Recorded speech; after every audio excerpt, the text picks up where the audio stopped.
Voilà, Excel Media Congo TV. Ouais, balobi Excel Media Congo TV à Gaëtan Vandal. Ouais, c'est bien pour Mbanias quoi. Vous savez, on a Excel Media Congo TV quoi. Donc, chaîne amène à YouTube, il y a qui toque au PLN. Vous s'abonner abondamment quoi.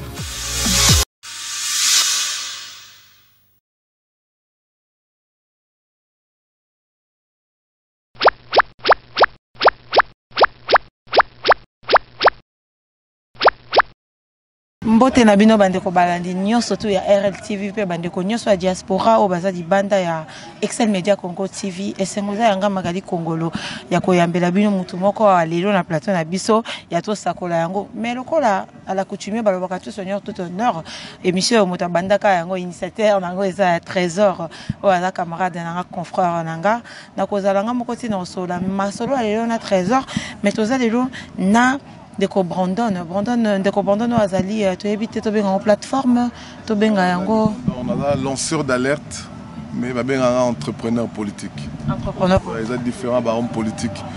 Au Toling, Tozong, Sabaron en retraite. D'accord. Pas besoin que ça prenne la retraite. Pendant moi, déjà moi ma cam belé. Mais ngati mon robandelo na ba question. Bon moi il y a Ndeko Brandon Boyebi, il y a président, il y a jeune vote jeune. Ndena yeto robeta masolelo. Mais lelo nako banda na Ndeko Trésor, to robesa Ndeko Trésor micro. Yenda banda ba question na Ndeko Brandon et puis nga magali na kolanda si meza bongo te Ndeko Trésor. Mbote na mwana mboka Brandon Midako. Mbote Trésor. Voilà. Ok, tout le cas qui vient un peu ma casse pour nous couper un peu ma solo ya plateforme, ce qui est association. Oui, je pense que vous coupez ça bien la question là. Ils ont nini? Ils ont campagne, ils ont parti, ils ont plateforme, ils ont campagne nationale, ils ont élément de langage où on a à l'intention de candidat jeune. Souci dans les actes, on a campagne électorale unique. On va candidat tout un slogan jeune vote jeune. Nas logo na ba fiche na bango pour te comprendre to coca ko renouveler l'Assemblée nationale. Tina non il y a jeune vote jeune les années. Vous expliquer son nom to un peu tina ya jeune vote jeune. D'abord combat na nga combat ya renouveau en classe politique. Na komela sénateur Kengo Adondo pour na invité ya ko se retirer na vie politique. Le sénateur Kengo qui a sali déjà Mingi, il n'a plus rien à prouver. Biso jeunesse, tout le monde a besoin qu'il y ait le rôle de coach, le rôle de mentor, le rôle de parrain et renouvellement de la classe politique. À travers Kengo Adondo, tout le monde a toutes les générations, il y a vieille classe politique, il y a moboutiste, il y a muséiste, il y a kabiliste, il y a gérer Mboka sans apporter solution. Surtout dans la politique, au bazar déjà depuis l'indépendance, les camarades à Lumumba se retirer dans la vie politique parce qu'un danger est changé, l'environnement est changé. Tout on a besoin bango ou banda politique avant biso, encadrer jeunesse. Chaque jour que jeunesse a préparé, jeunesse a préparé, c'est parce que bango va préparer biso. Lorsqu'un enfant est mal éduqué, c'est parce que ses parents ne les ont pas préparés. L'ancienne classe politique ne nous a pas préparés. D'ailleurs, chaque jour, on a un diplôme. Nous avons soutenu un diplôme d'un examen d'État. Ils ont ruse pour nous disqualifier la jeunesse. On a la classe politique, jeune. Selon toi, cette jeunesse, au bazar na kati wana. D'abord le président de la République à sa jeune. Tous les présidents de la République à part Mouzé Laurent Désiré Kabila. Il y a ça en parenthèse, Mouzé Laurent Désiré Kabila, merci moi, il y a solennel. Lorsque Mouzé arrive, il renouvelle la classe politique sans pression. Grâce à Mouzé Toebi Moumengi, Christophe Mouzungu, Henri Mova, Bamamboleo, Mouzé, le plus vieux de tous les présidents, comprend que pour qu'il a comme une ambition, il faut renouveler le personnel. À Sangisango, on a jeune, na moi Mikolo, mais au gérant na Mobutu. pour lui permettre d'atteindre l'objectif. Mais à part ça, tous les gens sont jeunes. Il va comme la président. Lumumba, Mobutu, Joseph Kabila aujourd'hui. Dans le but jeunesse, c'est à côté. C'est pas parce que tu as déjà un jeune président que ça s'arrête là. Ça arrange chaque jour que jeunesse n'est baby simboka. Alors on va répondre que ceux qui jeunesse baby simboka, bah on a devoir ya robongi samboko. Génération nanga, ils ont un devoir ya ko renouveler personnel politique à travers les urnes. Dans l'opération Tobengi Sokola Parlement. Tolingi Bilongia Sika. Bilongia Kala. Tolingi Ango Lissusute. Et mission on a topé seront électeurs. Chaque peuple a les dirigeants qu'il mérite. Et ça Sony.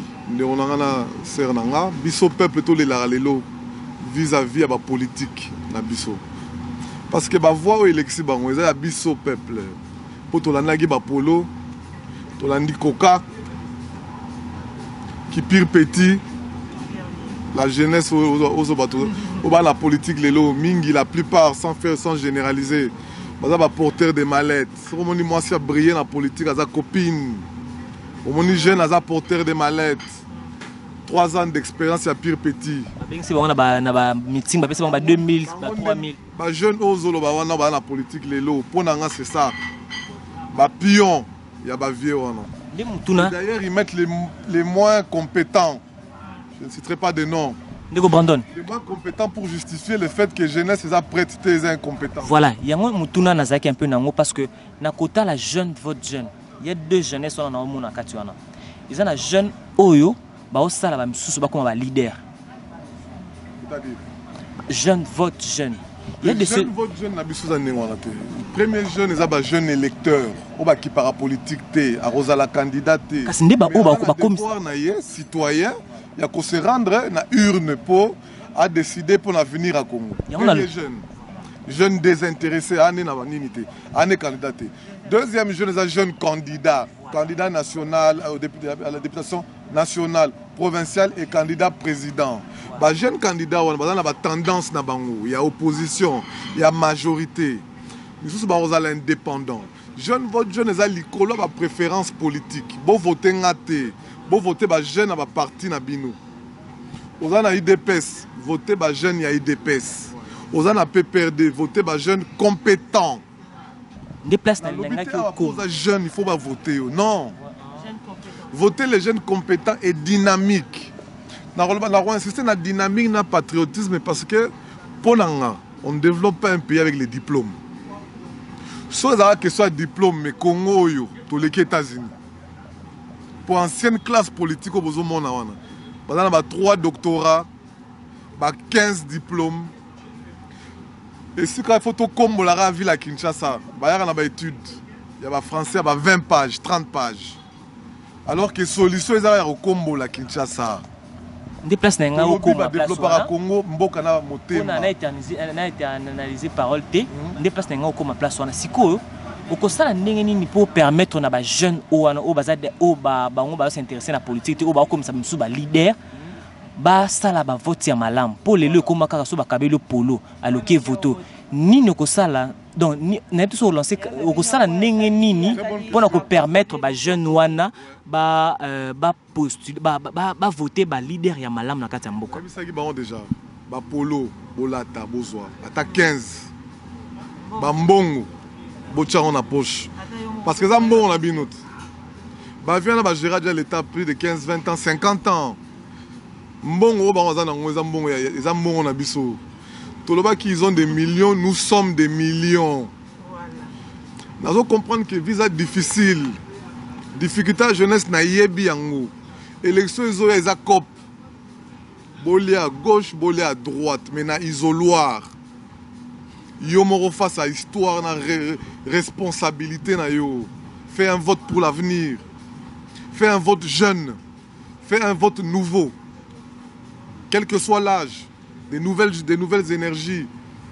Pour vous comprendre bien le renouvellement, Félix Tshisekedi, à un symbole, il y a renouvellement, il y a classe politique. Mais Félix, a 20 ans, il a 30 ans. Mais à 100 nouveaux. énergie nouvelle dans la opposition. Kabila Péaza, symbole, pas un jeune. Un candidat est un président sortant que j'ai voté à 2 reprises. Mais il est sortant. Comme la Constitution, la loi actuelle ne permet plus au président de la République actuelle de se représenter. Vous comprenez? Du point de vue des textes, le sort du président de la République est réglé. Et je suis convaincu qu'il organisera les élections. Pourquoi? À ça, là, on déjà 2 fois. Ceux qui l'ont dans l'élection, ceux qui l'ont toujours réclamé l'élection dans Mboko, c'est parce qu'un jour, il y a eu un jeune de 28 ans qui a pris le pouvoir et qui a décidé d'organiser les élections dans ce pays. Nana Yoto exercer droit citoyen à Bissau. Qui veut encore se représenter. Ça, c'est vous qui le dites. Dans la preuve, non, mais il a précisé à l'intention de ton chef de l'État, dans la famille, histoire de retenir dans le chef du président actuel, organisation n'a eu élection pendant 2 fois. Mais il faut que l'histoire retenir que les 2 premières fois où on a organisé l'élection, il y a un candidat. Exercice à Mounen et aux atours. L'histoire est qu'on s'est rappelé que le chef de l'État a candidaté à organiser l'élection pour la successeur. Et là, souhait Nabiso. Mais nous souhaitons que les candidats jeunes, compétents, j'insiste sur compétents parce que j'entends déjà gauche-droite, pire petit, parce que quand on a remis un ennemi à vieux, depuis la Senga, modèle n'a rien dans la politique. Vieux, bien sûr, na politique ko sala ba relation te na ki camarade te. Lumumba azara master nani. Lumumba azara petit nani. Via Lumumba nani. Via Lumumba zanani. Via musée azanani. Bazana ba viete. Ba petit te. Et voilà, de comprendre. J'espère que au voter pour postuler comme candidat peut-être député. Mais est-ce que pour défendre la cause commune de la population, il faut la candidat? Je vais poser question. Il faut tout le monde tout ça la politique différemment. Hein? On a un citoyen congolais, il y a une génération Oyo, na bana. Papa n'a pas masola kengo. Papa n'a yé. Abeta masola kengo na gizengo. Etienne Tshisekedi. Ngai moi dans le salon on a peur pour peur azali peu politique. Abeta le solo rare Tshisekedi kengo gizenga. Je comprends ce que place moi assurance non non c'est quoi ngai pe. La bête le solo ya Tshisekedi par son âme qui est parti il y a pas longtemps. La bête le solo gizenga ya kengo. Mais la zobanga pour na bana ngai na génération ezoya. Et on s'est décidé, comme Lumumba, où elle a ta combat à l'indépendance, comme Mobutu, où elle a ta combat à l'identité et l'unité à Congo, comme Mouzé Laurent Désiré Kabila qui nous a délivré de Mobutu et de ses griffes, comme combat à Joseph Kabila et a organisé l'élection en alternance, combat à génération Nangaï, combat Nanga, et a délivré Congo et la classe politique Oyo. Ils ont sensibilisé les Congolais à travers leur vote. Ils ont sanctionné l'ancienne Tolingi Bilongia Sika. Ils ont sanctionné l'ancienne classe politique. Et nous avons aussi l'ancienne classe politique. Nous avons aussi des députés sortants. À l'instar du chef de l'État, où nous avons candidaté. Bino Pebo a candidaté. Voilà, nous avons exclure. Et nous avons PPRD. Nous avons UDPS. La majorité, na opposition, pour présenter Bilonia Sika, combat Sika, candidat à Sika. Pour na bien ya Congo et pour na Rosala égoïste, tu es condamné à la classe politique. Bisson est au vote. Voilà, question n'a pas de électeur, bon ça va vote consciencieux pour l'avenir. Ok. Donc on donne de ce la réponse na ça dit plaisir. Midago. Merci beaucoup, M. Midago. Mais est-ce que la question d'Anga est aboyée? Aujourd'hui, va voter, réellement, va voter, ça va voter consciencieux. Voilà. Mais comment est-ce que vous comptez que la jeunesse congolaise pour organiser la campagne, renouvellement mentalité pour les jeunes ou on a conférence, campagne, mais Et là, il faut comprendre, c'est que nous avons le roi David contre Goliath. On est en Mboro, on est en Mboro.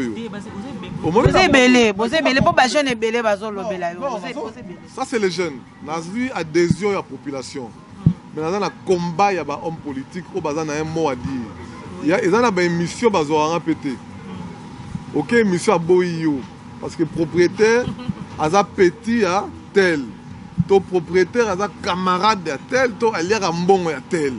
C'est une occasion pour vous féliciter. C'est une preuve de courage.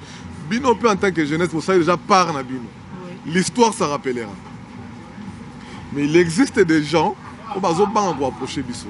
Ce qui fait que tu as une difficulté financière. Tu lances campagne jeune votre jeune, tu produis un t-shirt. Mais à un mois d'ouverture, il y a shop. Il y a un t-shirt jeune votre jeune.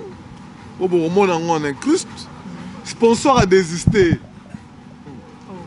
Donc, sponsor à Kimi. Sponsor à Bangui. Avant, avoir information qui n'a commis la Kengo, pas démissionner. À lundi, combat la jeune. Votre jeune a se peli nango, mais après la recherche, vous savez que mes petits hommes t'ont commis la Kengo. À Bangui. À se retirer, abandonner Bisso. Mais dans l'Obinim, il y a des millions, toza ba millions. Toza a besoin d'élection T. Ils ont l'argent, nous avons les gens. Toi, on a besoin de millions de monter jeunesse. Boya makolo. Attends nzala. Boya jouana. Boya voter ba jeune, il y a ba parti na bino, il y a ba quartier na bino, il y a ba province na bino. Bo voter ba vieux, on a ba salaté na politique. On a une énergie à sika, ba idée à sika. Parce qu'il faut aussi dire que le renouvellement est un état d'esprit. Ils ont une idée à Sika, ils ont une méthode à Sika. On a le bien état d'esprit. Être jeune, d'abord, c'est un état d'esprit. Au Kokozala, papa Mukolo, mais on a aidé moi à jeune. Mais ce n'est pas le jeune. Mais on a esprit à tata Mikolo. C'est ça le problème. Mikala. On a diplôme, mais à politique, on a pire vient à pire petit. On ne va pas propulser ça. Donc, pour nous, on est jeune, on va toujours réfléchir, on va la politique. Pour tous indépendant d'esprit, de comprendre qu'à venir à Congo et qu'il y a une vie. Vous avez un exemple. Na Congo la député, même si député, na robimisa liste il y a député nyoso va utiliser comme suppléant une femme ou un enfant. Bref, un membre de famille. Pour la campagne électorale, vous utilisez les jeunes. Mais dès que vous avez élu, pour succéder, parce que suppléant est un dauphin parlementaire. Vous comprenez? Dans le président de la République a vu comme dauphin moi Sinaé. Bon, on a réaction à la classe politique. Mais il y a des députés à opposition, à la majorité. Bon, il y a un dossier na bango. Comme suppléant, c'est l'enfant ou c'est la femme. La méthode, l'habitude, il y a un boya en Congo. Bon, utiliser jeunesse locale, la marche piété. Jeunesse est à marche piété, jeunesse est à 70% à l'électorat. Jeunesse dans Congo est un rôle prophétique. Kimba ou Azalara jeune, Lumumba jeune. Mais vous ne pouvez pas aussi compter dans le réageunissement de la classe politique ou dans exclure papa parce que Baza quand même moins expérience parce que Sénat est à Bango. Comme dans tout pays. De toute façon, on dirait que Tchaba papa sont à côté jeune bango tout. Non, tu as ancienne classe politique dans la poubelle de l'histoire. Ma papa te, ba vieux ba sala on va bébi simboka. Lumumbiste, moboutiste, muséiste, kabiliste. On va être responsable de la situation actuelle. Bango, il faut pas que ta poubelle de l'histoire. T'entendre bango. Culture traditionnelle oblige. Dans les Africains, papa vient papa nangai. Na komé la bango avec respect pour te tendre bango la main. Vieux au sali trop 3 fois premier ministre, de l'autre président Sénat. Tu n'as plus rien à prouver. Paiement, beaucoup ma mémoire, ba testament politique. Ni Etienne Tshisekedi, ni Gizenga, ni Musée, ni tous ces hommes politiques batikela la biso ba écriture ba balise politique. Au bas dans biso dans 20 ans, dans 50 ans, ata ebi Etienne Tshisekedi ta redécouvrir. Ngana ebi Martin Luther King te. Pe Mandela na ebi te. Mais dans une bibliothèque, autobiographie à Mandela à partir de l'autobiographie, il faut comprendre qui était Mandela. Brandon Mita. Il y a un livre d'or. Histoire est bonne. Il y a un livre d'or. Patrice Tshisekedi, il y a un père Nassima. La vérité, on nous doit la vérité. Mais la vérité, c'est dans les mémoires. Et je lance un appel à son fils. Et au fils de Gizenga. Non, Gizenga est encore en vie. Au fils Tshisekedi. S'il a les brouillons où il détient les écrits de son père, qu'il les mette à la disponibilité des Congolais. Etienne Tshisekedi était son papa biologique. Il est notre papa à nous tous. À sa père biologique pour Abotae. Un patrimoine à Congo. Nous devons savoir la réalité. Kengo à connaître exil, à connaître succès dans Mobutu. À mon exil, à eu retour en force. Kengo a eu à Botoli qui est à Sénat, dans l'Assemblée qui a majorité. Pour ne pas me répéter. À Sali en quelle stratégie, quelle alliance il y avait eu. L'histoire, la jeunesse. Les générations futures ont besoin de savoir. Et nous invitons aussi le président actuel, lorsqu'il ne sera plus, après sa remise et reprise, aussi, et sa classe politique, nous tout l'aura amendé. Azana ba secret belé à la République. Ba expérience et belé à coucher ça dans des mémoires et autobiographies pour les générations futures. C'est ce qu'on appelle un héritage politique. Oui, qu'on forme jeunesse dans l'école. Qu'on forme jeunesse, notamment en politique, et ça exemple. Il y a un mauvais exemple. Il y a une jeunesse qui répéter les mêmes bêtises. Il y a un lobby et ça sera difficile pour jeunesse à l'élo. Tout ça amalgame. Oui, jeune au bazar incompétent bazali. Le peuple pays bango. Mais il y a la jeunesse. Jeunesse à diaspora. Là préciser que tu as diaspora, diaspora. Né grandi en Europe. Après 20 ans, dans Zonga Congo pour apporter ma pierre. J'invite nos frères de la diaspora à revenir. J'aimerais dire que tout le monde a besoin de jeunesse, il y a diaspora. Nouvelle génération et au pouvoir, pour favoriser double nationalité. Mais double nationalité pour les pays non limitrophes. Parce que nous estimons que l'État n'est pas encore présent sur toute la République. Toko risque d'être à voisin. Alors pour première étape, et Rosala, double nationalité pour les pays non limitrophes. Pourquoi? Tu profiter de l'expérience, de l'énergie, de la diaspora congolaise. Aucun État ne peut se passer de sa diaspora. Tu rechanger le hymne national. Parce que nous estimons, parce que on a continué déjà après renouvellement. Tu renouveler la classe politique. Et puis, tu rechanger l'hymne national congolaise. Tout le hymne national congolaise, ils ont empêché les Congolais à s'affirmer. Bon, observer Zaïrois na Congolais. Zaïrois a l'assurance, a honneur, il y a Zaïr, na plaisir aux Zaïrois. Debout Congolais veut dire que aux assis. Et tu n'as pas changé tout ça là, tout est le mat. Debout Congolais sous-entend que les Congolais assis. Tout le but que l'hymne national est prononcé, conjugué au futur. Oui, mais spirituellement, pasteur spirituellement, ils ont déclaré leur futur. Ils ont renvoyé continuellement les effets au futur. Dressons nos fronts, nous bâtirons. Conséquence, s'il est l'autre, ils bâtiront comment? Peut-être que nous comme raté parce que chaque jour, nous bâtirons un pays. Pour nga, déjà. Ancienne classe politique, on a responsable de la misère à Congo. Tout dans la génération Sika, Congo Sika, entrepreneur politique, on a la diaspora, basi bazongi. Ba la secteur privé, basi bazongi élite publique. Tolingi ba Congolais basa la fierté na banque, na ba télécom. Na société tout ya mining bazongi la service public. O baza bilingue, o baza décomplexé. ba ministre à l'élo, ceux qui ont côté bureau sans cravate à Bengani. Ceux qui ont la côté na chemise manche courte. C'est ça le problème. C'est ça le problème. Génération complexée, lendemain indépendance. Totangana Mindele, Totangana ba Belge. Génération Oyo, tu réconcilier Congo na Belgique, na Rwanda, na États-Unis, na Brazzaville. Que génération va complexer au thé. Ceux qui Belgique ça les commentaires contre eux au boyé. Et Belgique a un commentaire positif, on dit mieux. Et la relation moi c'est dans mon bal, tu reconnais en côté. Aux la Belgique a relation avec camarade na partenaire. Aux pour ba jeune au ba idée moi ndeko moi le baki ba jeune nyonso au bazana ba ligue de jeunes ba bima ba ligue de jeunes ba créer ba parti politique là-bas. Ah voilà, c'est vous plutôt, j'avais vu ça. La prison politique. La Ligue de jeunes va créer un parti politique. Mais pour s'échapper, on a clôturé le dossier à l'hymne national. Je vous salue Marie, pleine de grâce, le Seigneur est avec vous.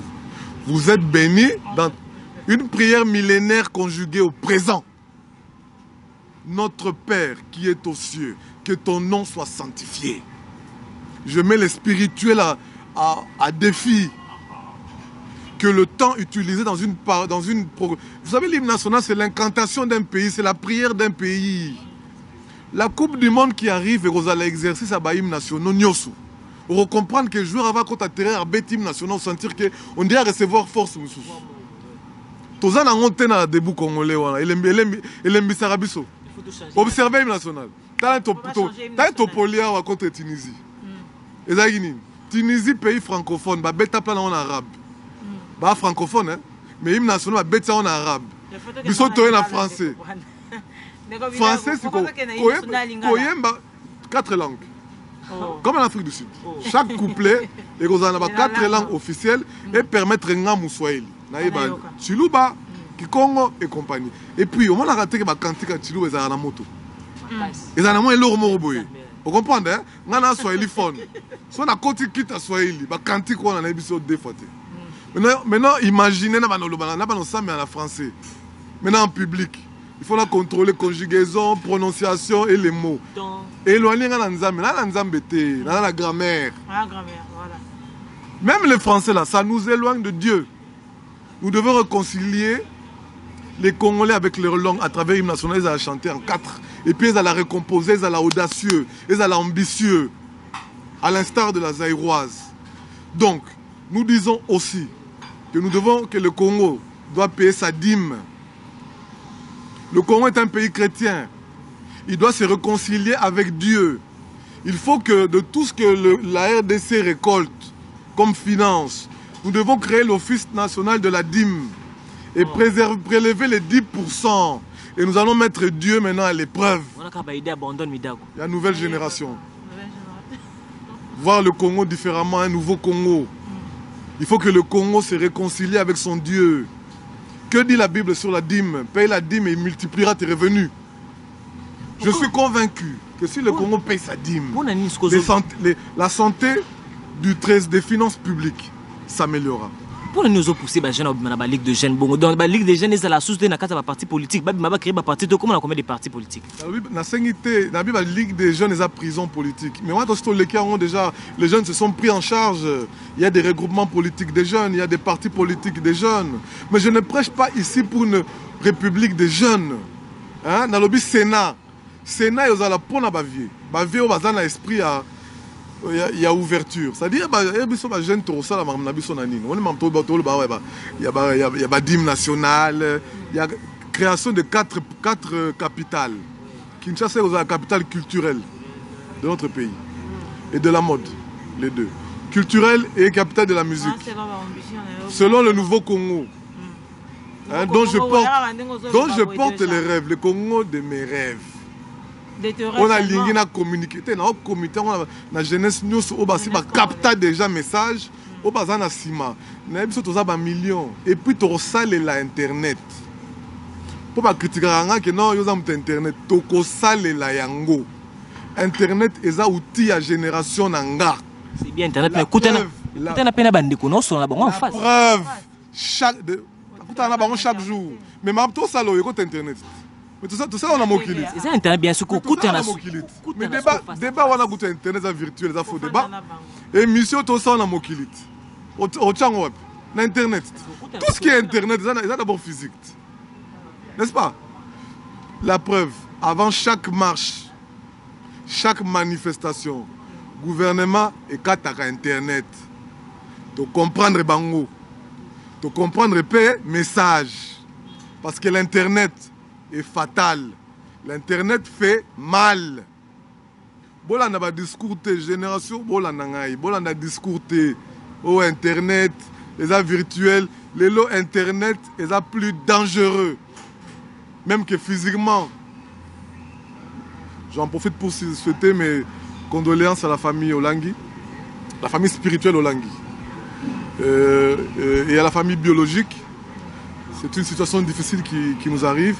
Mais na lingina tuna. Entourage à famille Olangui. Est-ce que Olangui va préparer qui relève l'efficacité, la capacité à œuvre et comment on en relève? Comprenez? Spirituel, ça l'erreur, politique. J'espère et c'est mon souhait. Parce que l'empire Olangui est un empire puissant. J'ai eu à voyager dans le monde, dans mon réalité et Olangui. Ce n'est pas de la blague. Y a-t-il une relève? Je l'espère. Je pense que avant de Magali a désannoncé l'émission, le but que bon, Tozo a déjà soupçon moi na CC Bondon Midagu, c'est un grand kabiliste, mais na langage non lelo, on sent vraiment que non. Moi c'est un grand kabiliste, c'est-à-dire, expliquez-vous. Ça veut dire quoi? Il est du côté ministre, député, unité. Vous êtes côté opposition, tout côté. N'a même pas non,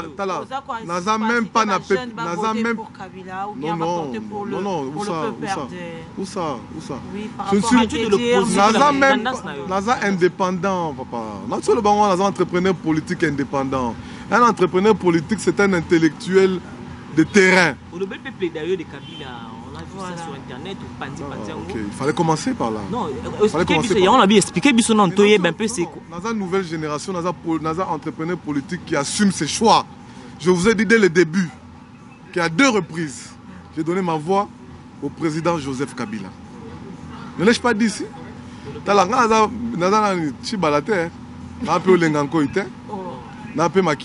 Voter 2 fois, 3e fois, vous votez sur l'ancienne classe politique. On va changer. N'est-ce pas journaliste? On va interviewer moi à 10h à finir Kabila. Aux yeux à 19h, armée pour Kabila. À 2 reprises, j'ai donné ma voix au président de la République, Joseph Kabila. Osons bien. Et ça clair une fois pour toutes. Et je n'en ai pas honte.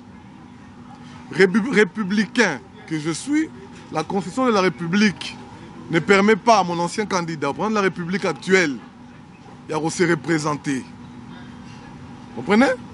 Aujourd'hui, tout dans la dynamique Moussoussou. Et le chef de l'État actuel l'a dit plusieurs fois qu'il faut respecter la Constitution. Donc, à la candidature. Comment ils peuvent vous atteindre? Ou bien au programmer chaque fois qu'on écoute un président de la Ligue de jeunes ou bien au sein de la bon, au bazar parti Michel Mouika, au bazar parti politique na bango en tant que jeune. Bon, c'est ça le problème. Et ça bandeko bazar na posa ko yambayo et ko lukayo bo solo na bango, bo partager un peu ce jeune votre jeune pour bazo c'est pas une initiative na o makasi, ba ko zo na ndenge ni.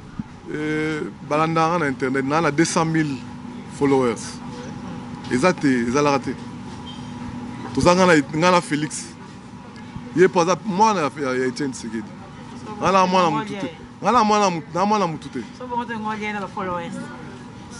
beaucoup d'internet. Beaucoup d'internet. Naza ya mutute, naza moi na mutute. Mais ça m'a bêté. D'ailleurs, Naïb s'appelle Bato Diaspora. Félix Tshisekedi na Joseph Kabila. Dans un parcours commun. Félix a moi na opposé à Mobutu. Kabila a moi na opposé à Mobutu. Félix a une jeunesse difficile parce que papa n'a qui na relégation va poursuivre na Mobutu. Joseph Kabila a une jeunesse more difficile pour la réalité à Maki, il y a rébellion à Papa Naye. Etienne Tshisekedi, Félix Tshisekedi a Kassaye à Bali na Est. Joseph Aza Moussoaïli à Bali na Ouest. Comprenez? Parce que parcours Nengemoro. Joseph Kabila n'est pas né de la famille. Félix Péaza est né, mais héritage est collé là-bas. Naza convaincu. Naza prophète Kimbangoute. Mais Naza convaincu qu'il y a deux acteurs politiques. Tala, Joseph Kabila s'entoure de Tshisekedistes. Badibanga, Chibala, Lengankoy, Lumbala. Etienne Félix Tshisekedi s'entoure de Kabilistes. Moïse Katumbi, Pierre Lumbi, Kamitatu. On m'a parcours croisé à deux hommes politiques. C'est une brèche, tu recôtes en profondeur. Deux personnalités. Il y a un rôle, il y a rejoué. Mais ils ont un mot de la fin. C'est mot de la fin, non? Mot de la fin, je crois. Voilà, babi tozana mais c'est bida qu'on va comprendre kazo pe ça fait na azo limbo la bi ça peut ça quoi ça soit à profondeur mais tout comme on connaît son asuka. Moi mot de la fin par rapport à jeunesse congolaise des aux présents et jette votre jeune. Moi mot de la fin et puis moi mot de la fin là-bas vieux vieux na bisa politique parce que ancienne classe jeune bon vieux na ba disciple na bango puis jeunesse congolaise. Un mot de la fin, M. Bida. D'abord, nous avons président Jeune Vote Jeune, nous avons initiateur, nous avons campagne. Nous avons campagne marketing pour les jeunes. Le combat, nous avons renouvellement de la classe politique. Dans le renouvellement, nous avons deux produits. Nous avons Sokola Parlement, Bilonga Sika. Tolingi Lisusu et Longia Kalate dans l'Assemblée au Zoya. Et bien, les barres dans Maloba, nos Zoya, ça change. Voilà bango. On a aussi kanyaka ndeko bida gozina no kanyaka te. Ba ki na stratégie. Bango ba ki na stratégie ya osenga bino ba voir, na osenga bino ba voir. Bango ba ki na stratégie te, bango ba ki na stratégie, ba misu ba yaka pardon ndeko bida. So ba ba bi fimbu na fimbu sokola parlement to chanter ko longola bango. Mais après tout le monde va changer maloba ba vandanye comment ba commencer sur ba vidéo ko l'exception ba sur internet pour bazwa ki moi paquet ndeko. On les a bango, obino bo vota. Comment on banga makambo na éviter 13 ans. J'assume la votera candidat président. Maman de la fin na yo par rapport convaincre ngate. Maman de la fin na jeunesse aussi tout monde a tout même Sony pendant des années. Tout même ensemble. Souci na c'est que victoire ezoya. To porter en bisonius. Naza contre ba viété, naza contre ancienne classe politique. Ba responsable ya chaos ya mboko yo. Qu'il soit de la majorité comme de l'opposition. Il existe des moins jeunes. On a nous gératé, n'a idée à bien. Bon, ça va on paie ma chance. Et la République, il y a jeunesse. Et la République, on va tenir compte de la jeunesse parce que la majorité de la population est jeune. Même ceux qui sont présidents, d'ailleurs, pour la ligne président, c'est la moins jeune. Parce que lorsque le président est jeune, pour le moins comme problème. Pour aujourd'hui, on fait un quitte à 30 ans. Mandat Moro 35 ans. Deuxième mandat 40 ans. Au moins, il y a un problème politique parce que retraite à 40 ans, ils ont raté. Tous les Congolais ont besoin de la prétention. Je vous parle des Congolais de nos rêves. On va plafonner l'âge des députés, il est à 50. 50 Toromatsa, âge à président, il est à 45 ans. Pour éviter le problème érotique à la nanini. Des fois, on a 45 ans. Voilà, non, c'est même trop jeune. Hein? On a eu âge. On a à 60 ans. Avec un mandat. Hein, comme ça, hein, écrit. Obama Zagina 60 ans, à Longo, on a pouvoir. Vous savez, Congo a une maladie de classe politique. Si le Congo va mal, c'est pour la politique. Hein? Parce que va bouger déjà. Il y a un peu de Congo est bougé. Tout renouveler dans nos classes politiques. Tout renouveler pour personnel politique. Bato Sika, na banger à Sika. La génération à cuivre, toute la génération à colton. Génération il y a Internet. Mot de la fin de quoi? Mot de la fin, merci pour l'invitation. Nabino. Bazan na ba millions, toza ba millions. Ba na mort na bango. Ba mbongo bozwa bolia yango, ba polo bolata yango. Élection ezoya eza cop. Cop eko suka na isoloir. fait un vote pour l'avenir, un vote pour des nouvelles générations. Après l'élection, il y a la sous-jeunesse, c'est la population.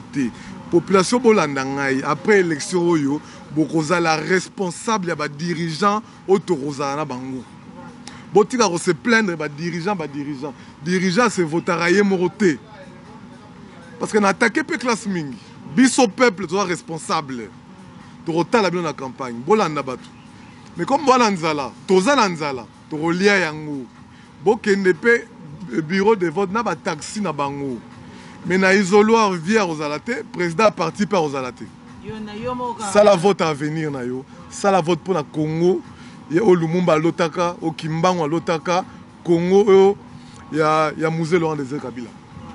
Merci beaucoup bandeko balandi wana ezalaki ndeko Brandon Midako balobi boyoki ndenga alemboli pe nazalaki elongo na ndeko Trésor biso na Excel Media na RLTV lokwa to sen musa na biso to tikeli bino etikali bino moko botala et puis bopesa ba jugement oh nyo sozana besoin ko benga to kopesa conseil to suggestion to pona ndeko Brandon to pona biso na ndeko Trésor bokomé biso ba numéro eza affiché à bas écran.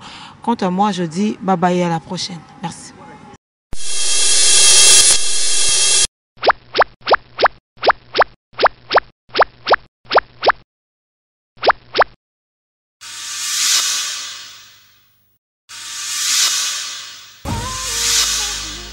Voilà, Excel Media Congo TV. Ouais, balobi Excel Media Congo TV à Gaïta Vandal. Ouais, c'est bien pour Mbanias quoi. Vous savez, on a Excel Media Congo TV quoi. Donc, chaîne à YouTube, il y a qui toko pe vous s'abonner abondamment quoi.